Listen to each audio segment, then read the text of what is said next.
Olá, no programa de hoje, a atuação da oposição na Assembleia em 2024. As obstruções feitas pelo Bloco Democracia e Luta em propostas que afetavam direitos dos servidores, a derrubada de alguns vetos do governador Romeu Zema, a aprovação do Propag em Brasília e o debate em torno das privatizações de estatais mineiras, as divisões do grupo nas eleições municipais e seus possíveis desdobramentos. Eu converso com o deputado estadual Dr. Jean Freire, do PT, líder da minoria no Parlamento Mineiro. Sempre um prazer tê-lo no programa, Dr. Jean. Prazer é todo nosso, Marco. Um forte abraço a todos os mineiros e mineiras de todo esse estado. Dr. Jean, o ano termina com a questão da dívida de Minas com a União em destaque. Após o Supremo ter autorizado a adesão do Estado ao regime de recuperação fiscal, sem precisar da autorização da Assembleia, o Propag, projeto apresentado pelo senador Rodrigo Pacheco, para dar aí uma condição alternativa aos estados de fazer o enfrentamento dessas dívidas, foi aprovado no Congresso. Esse desfecho foi uma vitória para quem sempre se opôs aos efeitos do regime de recuperação fiscal. E qual foi o papel do presidente da Assembleia e do próprio bloco de oposição no processo? Bem, Marco, é muito bom lembrar que isso nasceu há mais de 2 anos atrás, toda vez que começava a discutir regime de recuperação fiscal, a oposição procurava apresentar alternativas. E juntamente com o presidente dessa casa, no início do ano passado, logo após a posse do presidente Lula e começar o ano legislativo aqui, nós estivemos juntos, eu estive também lá, com todos os líderes, junto com o presidente Tadeu, que teve um papel fundamental. Tivemos por 2 vezes em reunião com o senador Rodrigo Pacheco, o ministro também, Alexandre Silveira, acompanhou todo esse processo. Ou seja, nasceu de Minas Gerais, uma alternativa não só para os mineiros, mas uma alternativa para todo o país, porque tem outros estados em situação. É verdade que Minas, da situação da dívida de Minas, é uma das piores que tem. Esse governo foi o que mais conseguiu endividar o Estado. E é uma felicidade imensa esse projeto ter sido aprovado ontem. E hoje nós fomos surpreendidos aí com a fala do governador, agora há pouco, me parece que concordando em passar para a União a CEMIG, a Copasa e a Codemig. Então, é uma iniciativa da Assembleia Legislativa dos mineiros para todo o país. Será que o governador, de fato, vai fazer essa entrega? A pergunta é porque o governo tinha apresentado, agora em novembro, propostas de privatização da CEMIG e da Copasa aqui na casa. Essas matérias não foram sequer lidas no plenário. O que o senhor imagina que vai acontecer a partir de agora? Elas saem? O governador deve mandar aí uma retirada de pauta? É um governo de idas e vindas, que ora coloca uma posição e volta atrás, que muitas situações com a casa não tem o diálogo, não traz o diálogo. E é bom lembrar que o projeto foi protocolado pelo vice-governador, enquanto o governador Zema estava viajando. Então, você lembra muito bem, nós estamos aqui com o projeto das privatizações, privatizar o saneamento básico, privatizar a CEMIG, num momento, inclusive, que nós estávamos vivenciando a questão do apagão em São Paulo, mais ou menos naquele momento a casa recebendo esse PL. Então fica agora essa pergunta, inclusive, ao governador. Fica aqui, eu transmito essa pergunta ao governo Zema. Vai retirar agora os projetos de privatização para que nós possamos dar prosseguimento à questão que o Propag coloca para essa possibilidade com o Estado, e, ao meu ver, pela entrevista que eu vi, o governador concorda. Esse tema das privatizações era cogitado há mais tempo aqui na Assembleia e nunca houve consenso, maioria na casa a favor das privatizações. Alguma coisa pode ter mudado? Qual que é a impressão que o senhor tem assim, dos diálogos com seus pares, enfim, em relação aos humores em relação a isso? O diálogo que a gente, nos bastidores que a gente conversa com os pares, e não só do nosso bloco, o nosso bloco sempre defendeu as empresas públicas, sempre defendeu um serviço público de qualidade, uma entrega de qualidade, e o servidor público. Isso é importante destacar, que o Bloco Democracia e Luta, o Partido dos Trabalhadores, os outros partidos que integram o Bloco, sempre pautou essa defesa do serviço público e dos servidores públicos. Mas eu acredito, Marco, que era um projeto difícil do governo ter maioria aqui. O que a gente conversava era um projeto difícil, né? E graças também, eu estou aqui pautando a importância do nosso bloco nessa construção toda, mas inclusive deputados da base do governo, né? E eu acho que o governo expunha muito esses deputados quando ia tratar das questões dos servidores do serviço público. Então, a expectativa que a gente tinha que ia ser projetos difíceis de passar nessa casa. Falando em projetos que afetam os servidores, ao longo de 2024, a oposição utilizou algumas vezes, né, o processo regimental de obstrução. Por exemplo, nas votações do reajuste salarial do funcionalismo, também do aumento da contribuição dos servidores ao IPSENG.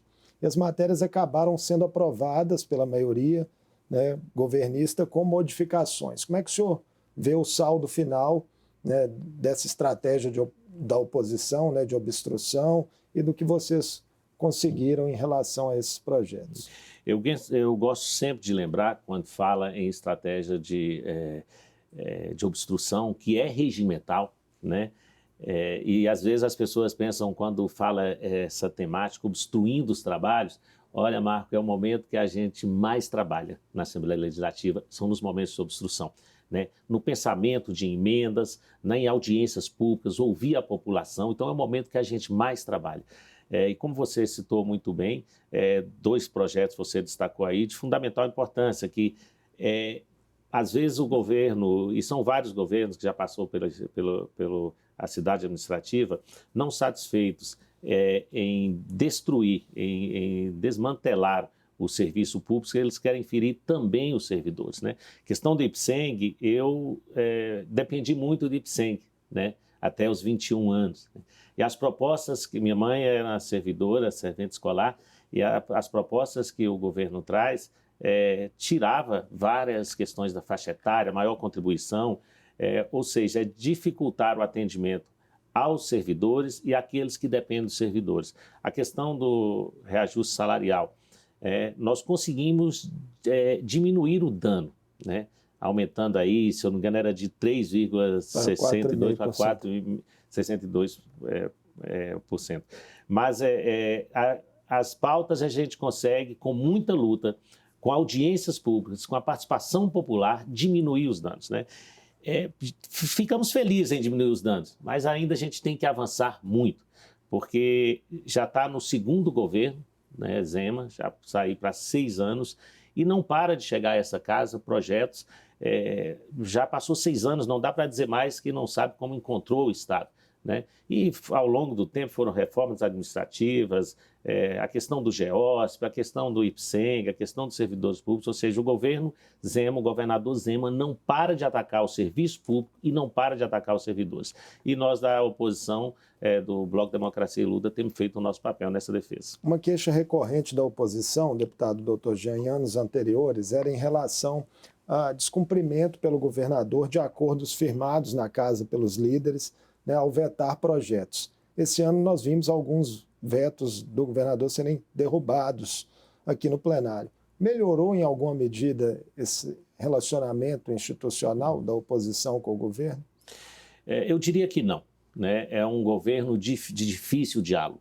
E como eu disse, que expõe às vezes os seus líderes, expõe os seus deputados, né? Que a gente fecha acordo, foi a questão do FEM, por exemplo, né? Que fecha acordos, e quando chega lá, eu já vi até situação, olha, está fechando aqui, a gente não sabe se vai honrar. O Fundo de Erradicação da Miséria, né? Só para explicar quem... O FEM, Fundo de Erradicação da Miséria, que nós conseguimos depois mudar aqui novamente, né? Mas a gente fecha um acordo e o governador, o governo não honra esse acordo. Se você me pergunta, mudou? Acho que não mudou. Não é o governo do diálogo, né? Diferentemente do que tem demonstrado essa casa aí, sobre a presidência do deputado Tadeu Martins, sempre querendo o diálogo, né? Agora, no final de ano mesmo, a gente vê o esforço para várias questões, né?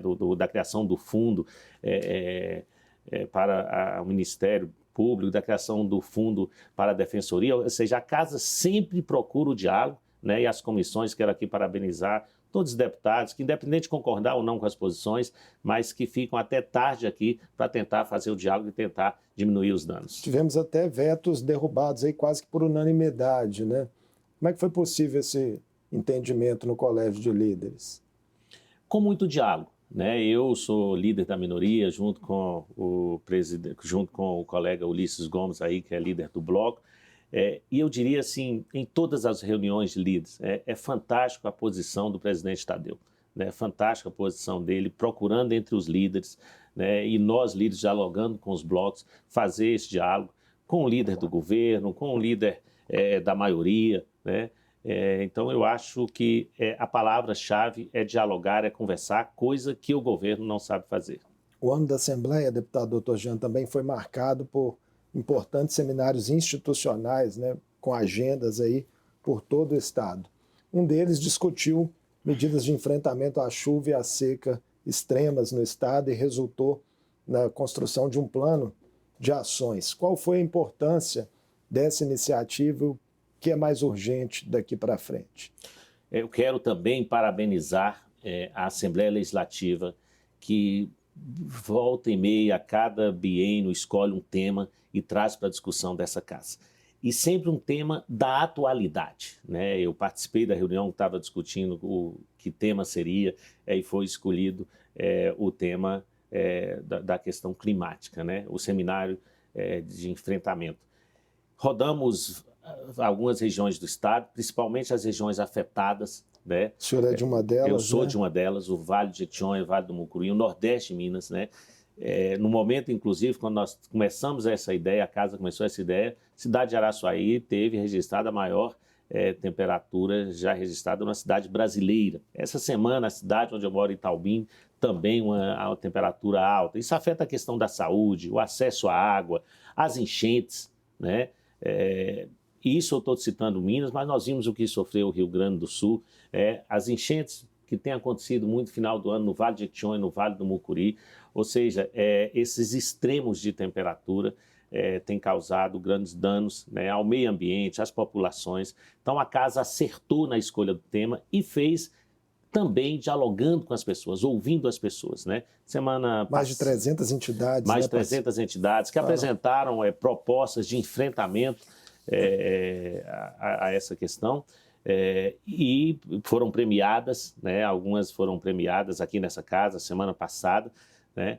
Então, o que nós temos que fazer agora é que daí vai escolher muitas ideias, fazer projetos de leis e continuar. Né, continuar, vai vir outros seminários, mas continuar também nessa pauta, porque a questão climática vai permanecer. Né? Então é importante que nós possamos pegar essas experiências que foram colhidas, né, e continuar a Assembleia pautando, mesmo que vai discutir outros temas. Um outro tema que talvez você deve me perguntar aí, e se me permite eu já vou adiantando aqui, que foi um papel fundamental também nessa casa, é a construção do Estatuto da Igualdade Racial. Aprovado em segundo turno, nessa quarta-feira. Turno hoje, né? Que eu fico muito feliz, Marco, de ter sido desse projeto. Estava anexado a um projeto meu, que está tramitando, né, que trata da questão da saúde da nossa população negra. O senhor chegou a ser relator dele em comissões? E eu fui relator. Então, a felicidade imensa que fui relator. Parabenizar aqui as deputadas negras dessa casa, que tiveram um papel fundamental nessa Constituição, né? E também um projeto que ouviu a população, que rodou no Vale do Jequitinhonha, no Norte, que rodou o Estado, e ouvindo a população e trazendo essa contribuição. Minas estava atrasado nessa questão. Nós já temos o Estatuto Federal, né, o Estatuto Nacional, e Minas estava atrasado. E hoje, por sinal, agora de manhã, tivemos a felicidade, eu e alguns companheiros e companheiras do Partido dos Trabalhadores, conversar, fazer uma chamada de vídeo com a nossa ministra, né, dos Direitos Humanos, que também é uma figura que uma das autoras do projeto. Uma das autoras do projeto, a Macaé, que estava lá de Brasília muito feliz, né, com a aprovação desse projeto aqui. Então, está de parabéns também essa casa. Mais uma vez eu quero parabenizar o presidente Tadeu, que deu todo o apoio de nós parlamentares ir nas regiões e ouvir as pessoas, e eu fico muito feliz de ter sido relator desse projeto. O senhor está puxando na casa também uma discussão importante, né, relativa à obrigatoriedade das câmeras, né, nas fardas policiais. É um assunto que se tornou nacional, né, tem tido muita repercussão, mais recentemente muitos casos em São Paulo, né, de abuso de autoridade. Como é que o senhor está planejando, né, as articulações em torno dessa proposta para o ano que vem? Olha, Marco e população mineira que nos escuta aqui, que nos vê aqui na TV Assembleia, que está nos assistindo. É um projeto que já tem anos nessa casa, né? E como nasceu esse projeto? Nasceu esse projeto de uma jovem negra grávida que foi assassinada, brutalmente assassinada no Rio de Janeiro.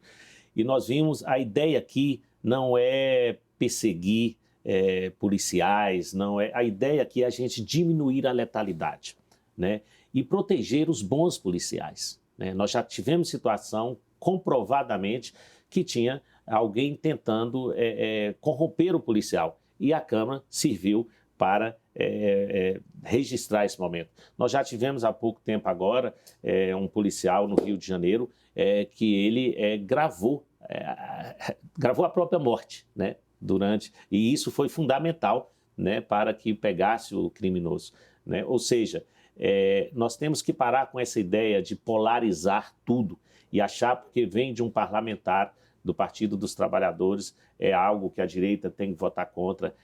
Nós não estamos aqui perseguindo policiais. O governador Tarcísio de Freitas, né, de São Paulo, fez um recuo recente. É isso que eu queria dizer. Na própria campanha do governador Tarcísio, ele foi contra. Quando ele viu que estava perdendo o voto, ele foi a favor, porque o projeto já estava em experiência em São Paulo e mostrava que no pilotão onde ele estava em experiência diminuiu a letalidade. Isso que é importante, diminuir a letalidade. Nós tratamos aqui da questão da igualdade racial, do Estatuto, porque a maioria que morre são jovens negros da favela, né? Por que isso? Então, o uso de câmeras vai proteger a todos. E agora o Tarcísio voltou atrás. Nós até propus um requerimento há poucos dias, o projeto está na comissão, passou na Comissão de Direitos Humanos. Eu propus um requerimento que nós pudéssemos ir a São Paulo perguntar ao governador Tarcísio. Nos Estados Unidos é usado, né, também. Então eu fico aqui, pedir à população mineira que participe nas redes sociais da Assembleia Legislativa, que vá lá e vote nesse projeto aí, dê a sua opinião, né? Porque o que nós queremos é que fortalecer a segurança. Sem dúvida, não tem alguém aqui que está pensando proteger quem está fazendo algo errado. Muito pelo contrário, eu dei aqui 2 exemplos que protegiam os policiais. O senhor talvez tenha trabalho para convencer colegas do senhor ligados à segurança pública, né? Nós vimos discursos recentes deles em plenário críticos à medida. Eu venho dialogando isso com os colegas, mostrando, sem polarizar, mostrando, e fiz até convite. É importante que nós possamos ir a São Paulo, é importante que nós possamos dialogar. Há poucos dias atrás, o comandante da Polícia Militar Mineira falou que isso não era uma prioridade. Se isso não é uma prioridade, salvar policiais não é uma prioridade, então a segurança pública não é prioridade. Ou seja, é algo que parece que a gente está contra o policial, não é isso, né? Isso é fortalecer a segurança pública, isso é fortalecer a vida. Eu disse dados aqui, dei exemplos, que diminui a letalidade. Onde foi feita experiência em São Paulo, diminui a letalidade, né, de ambas as partes. Então, isso é que é importante. Então, nós não queremos, mais uma vez, deixar isso bem claro. Nós vamos conversar com os colegas que falam que são os deputados que defendem a segurança pública. Nós temos que defender a segurança pública, a segurança do nosso povo. E é isso que esse projeto visa.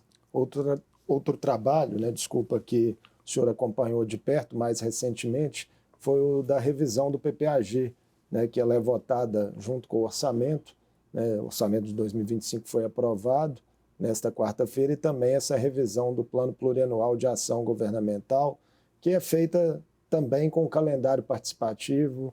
Queria saber as impressões que o senhor teve, enfim, desse processo e os ganhos que ele trouxe. Primeiro dizer que tanto no orçamento como no PPAG, que acabamos de votar, o nosso bloco também teve um papel fundamental, né? Nós presenciamos agora várias emendas sendo aprovadas, principalmente na questão da pessoa com deficiência, na questão da defesa das mulheres, né?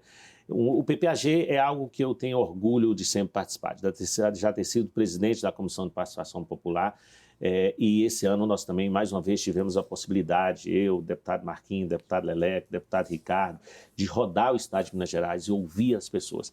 É um orçamento, digamos assim, um orçamento participativo.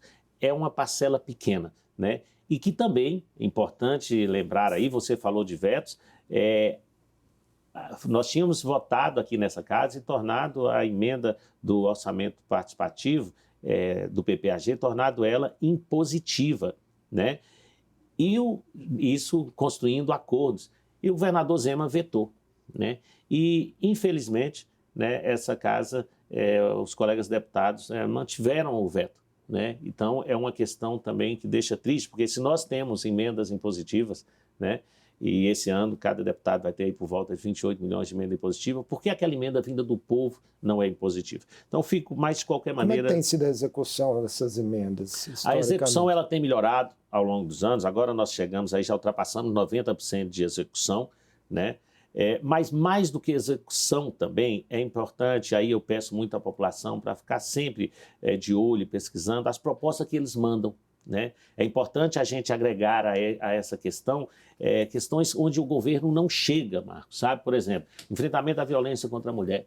Nós temos entidades que fazem um papel maravilhoso, a própria delegacia da Polícia Civil faz um papel maravilhoso, né? O departamento da Polícia Militar. Então é importante fortalecer essa luta, fortalecer as comunidades tradicionais, agricultura familiar, né? E também projetos de leis, né? Do PPAG ele não sai só o recurso, né? Não é só um recurso que é pequeno, por volta de 25 milhões para a população dizer. Olha para o tamanho do estado de Minas Gerais. O orçamento que nós votamos aqui, o valor do orçamento nós votamos, 25 milhões para o PPAG. Isso é muito pouco, isso é muito pouco. A gente está nessa linha ainda de discutindo, tentar provocar o governo do estado para que nós possamos crescer esse valor, né? E parabenizar a população mineira de ter participado do PPAG e muitas propostas de projetos sempre chegam através deles também. 2024 também foi ano de eleições municipais, doutor Jean, e o PT, seu partido, né, que hoje está à frente do Palácio do Planalto, conseguiu aqui em Minas as reeleições de Marília Campos em Contagem, de Margarida Salomão em Juiz de Fora, mas não cresceu muito no estado como um todo, né, e ficou distante aí no ranking de prefeituras de outras legendas, né, de centro-direita que são quem predominam, né, nesse ranking atualmente. Como é que esse resultado pode condicionar aí caminhos do partido rumo a 2026? Primeiro, Marco, eu gostaria assim, primeiro fizemos mais prefeituras no estado do que tínhamos.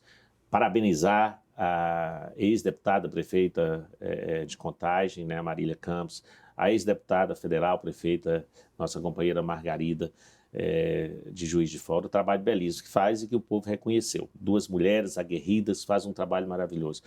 É bom lembrar todo um processo. O resultado dessa eleição, ela tem a ver com um processo que nós começamos a viver no golpe da presidenta Dilma, né? Nós vivemos ali no golpe, depois a perseguição ao presidente Lula e passamos por um momento dos extremos, né, nesse país, né, do negacionismo na questão da pandemia, de tudo isso. Isso não iniciou agora, é todo um processo. E que a grande vitória de rompimento desse ciclo foi a vitória do presidente Lula. Essa foi a grande vitória, né? E se você olhar a nível de Brasil, o PT fez mais prefeituras agora do que há 2 anos atrás. Sim, que esse que há 4 gráfico, anos atrás, que há 4 anos atrás. E esse gráfico já se repetiu lá atrás, né? Esse gráfico ia assim e começou a crescer. Acho que tudo tem a ver também e vai ter um resultado positivo, acho, daqui a 4 anos, porque nós vimos também um governo positivo, a economia melhorou no nosso país, o governo Lula vem fazendo entregas, algo assim diferente do governo do estado. Se você procurar qual a entrega que o governo do estado fez a Minas Gerais, o governo Lula vem fazendo, voltando projetos importantes e isso vai reverberar também nas eleições municipais. E o próprio governo, nós temos um Congresso complicado que tem toda a questão de governabilidade. E o PT e a esquerda teve que abrir mão de disputar algumas prefeituras em algumas cidades, né, para partidos que estavam aí na questão nacional. Então, por exemplo, na região onde eu atuo, o Partido dos Trabalhadores cresceu, né, no Vale de Jequitinhonha, no Nordeste de Minas. Então, eu acho a expectativa é boa e a esquerda ela sempre vai permanecer unida em pautas que é em defesa dos nossos servidores e do povo mineiro e brasileiro. Pensando no cenário de Minas Gerais, o PT tende mais a caminhar para uma candidatura própria ao governo de Minas daqui a 2 anos, ou o PSD, por exemplo, né, que lidera hoje o ranking de prefeituras, que reelegeu o Fuad em BH, que tem o senador Rodrigo Pacheco, o ministro de Minas e Energia, Alexandre Silveira, pode ser um aliado preferencial. Primeiro, assim, destacar que a eleição do Fuad BH foi importantíssima, né? E o PT, a militância, teve no segundo turno junto e não deixou o extremismo ganhar em Belo Horizonte, como aconteceu também em outras cidades do Brasil e de Minas Gerais, não deixando o extremismo ganhar. Como eu te disse também, parece que a curva do gráfico começa a se inverter, né? O presidente do Senado é um grande parceiro, né, nessa questão da governabilidade, é um grande parceiro nosso, é um grande nome, sem sombra de dúvida, para governador. O ministro Alexandre Silveira também é um grande nome, está no PSD também, né?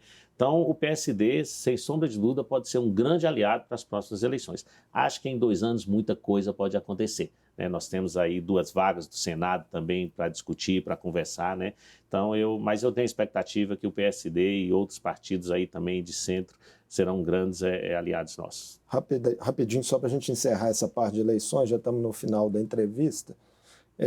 Logo após as eleições, lideranças do PV, né, algumas chegaram a declarar ali que o partido iria avaliar um rompimento dessa federação com o PT mais à frente, por causa de diferenças, né, que houve ali de posições nas eleições municipais. O senhor acredita que isso vai ser contornado agora, né, nos próximos anos? Olha, infelizmente as questões elas não são só regionais, é todo o país. Eu quero dizer o seguinte, por exemplo, a nossa relação com o PV, né, aqui na casa, que é maravilhosa, né? Nós temos aí os deputadas do PV que fazem um trabalho maravilhoso junto com todo o nosso bloco, né? Mas nós temos questões nacionais, questões mais pontuais também, que pode sim trazer que essa federação não exista, né? De ambos os lados, né? De ambos os lados. Eu diria uma questão pessoal, que se você falar assim, doutor Jean, qual a sua opinião, que se fosse a gente ter esse poder, né, de decisão. É uma parceria que, ao meu ver, deu certo, tem dado certo, e tirando do que nós vivemos aqui na casa com os colegas do PV, é um trabalho maravilhoso e que, de minha parte, eu gostaria de tê-los junto na federação. Doutor Jean, muito obrigado por essa conversa conosco aqui no Mundo Político, e nesse encerramento queria que o senhor destacasse também, estou notando aí o Zé Gotinha, né, lapela no paletó do senhor, que recado que o senhor quer passar em relação a isso no encerramento dessa nossa conversa? Bem, primeiro dizer a você, Marco, e aos mineiros e mineiras, sempre é um momento maravilhoso vir aqui conceder essa entrevista, esse diálogo no mundo político, né? E eu estava vindo pensando, né, o nome tem tudo a ver, né? O mundo é político, né? O mundo é político. Comer é um ato político, beber água é um ato político, né? Por isso a importância também do seminário que rodou esse estado discutindo a questão climática. Vacinar é um ato político, né? Então eu sempre uso aqui o meu Zé Gotinha, né? Eu que sempre trabalhei na área de saúde e hoje sou médico, estou como parlamentar, uma das nossas pautas é a questão de saúde. Ainda ontem estava assistindo a entrevista da nossa ministra Nízia Trindade, da ministra da Saúde, vem fazendo um trabalho maravilhoso, né? E esse foi ela que me deu de presente, o Zé Gotinha, né? Então, dizer um Feliz Natal, um Ano Novo maravilhoso a todos os mineiros e mineiras, e não seja negacionista, a ciência ela é fundamental. E eu uso o Zé Gotinha com muito orgulho, porque ver um presidente, ver colegas deputados negar a vacinação do seu filho, né? Isso entristece a gente, né? Por isso, por onde eu vou, eu levo meu Zé Gotinha e peço aos pais, né, sempre leve os seus filhos para vacinar. Isso é defender a vida. Um grande abraço a todos, a você e a todos os mineiros, e um ótimo Natal, um ótimo Ano Novo. Para o senhor também. Eu conversei com o deputado estadual Dr. Jean Freire, do PT, líder da minoria na Assembleia. Falamos sobre o impacto da aprovação do Propag em Brasília e as mobilizações da oposição ao governo Zema ao longo de 2024, em torno de projetos que afetaram ganhos e direitos dos servidores em Minas, e ainda de cenários eleitorais rumo a 2026. O Mundo Político fica por aqui. Obrigado por nos acompanhar e até o próximo programa.